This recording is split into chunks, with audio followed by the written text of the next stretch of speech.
What an absolute circus. That's the only way to describe it. The leader of the opposition, Peter Dutton, has just slammed the brakes on his election campaign, and not because of some scandal, not because of some policy catastrophe, but because the Pope died.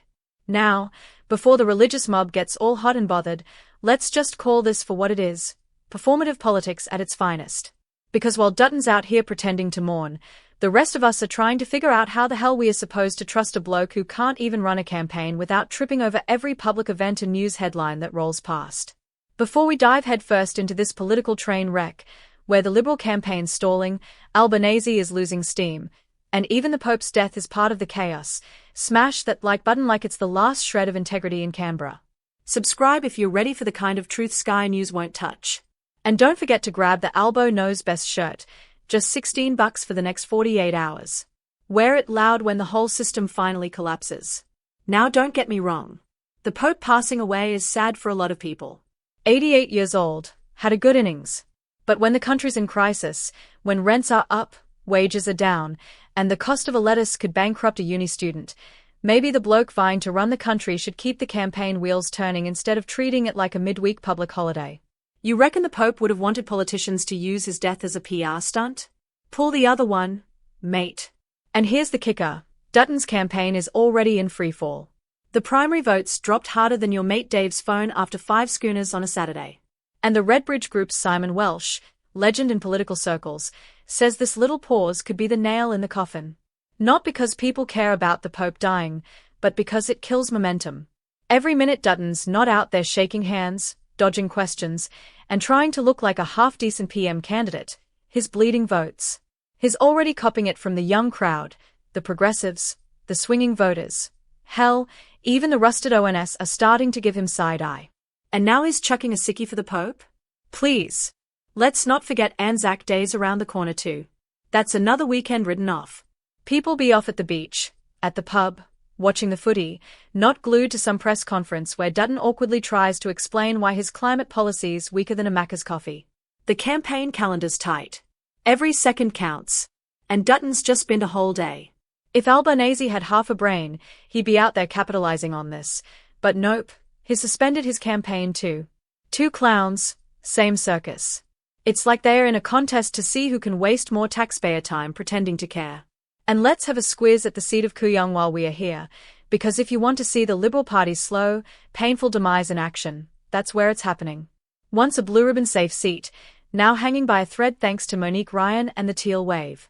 The Libs have parachuted in a young female candidate, smart move, but they are still fighting an uphill battle. The demographics have shifted. Younger voters have moved in, older ones have shuffled out, and spoiler alert, the younger lot couldn't give a rat's about the coalition's recycled promises or Dutton's tough guy routine. They want climate action, transparency, and leaders who actually give a damn. Instead, they've got Peter how do you do, fellow kids. Dutton trying to win them over by pausing his campaign for the Pope. That's like trying to fix a leaking boat with blue tack.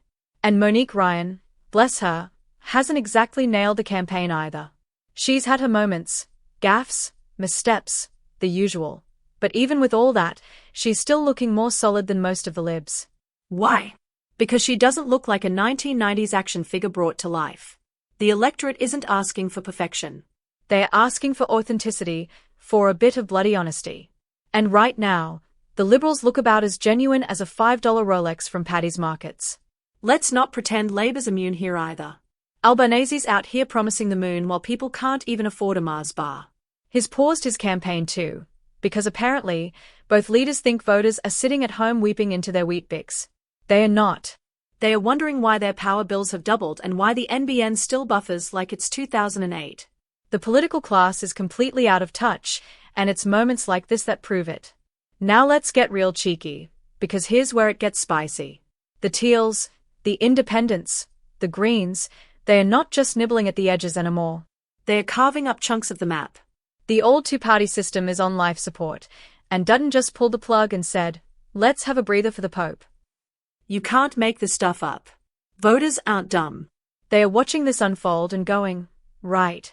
So I can either vote for the bloke who thinks leadership means stopping work when someone overseas dies, or the bloke who's been promising housing reform for 2 years and delivered bugger all. And here's the dirty truth no one's saying on Sky News or ABC. Dutton's campaign didn't pause because of the Pope. It paused because it was falling apart. Blaming the Pope's death is the easiest out. It's optics. It's distraction.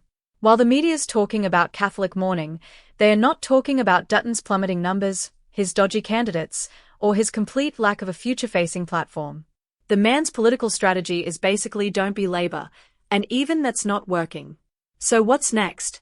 A national day of mourning every time a Vatican window cleaner retires? A 24-hour campaign blackout if the Queen's corgi sneezes? At what point do we call it for what it is, an excuse to avoid accountability and an easy way to dodge scrutiny when the heat's turned up? Look, I'm not saying we shouldn't pay respects. But we've got a bloody election coming.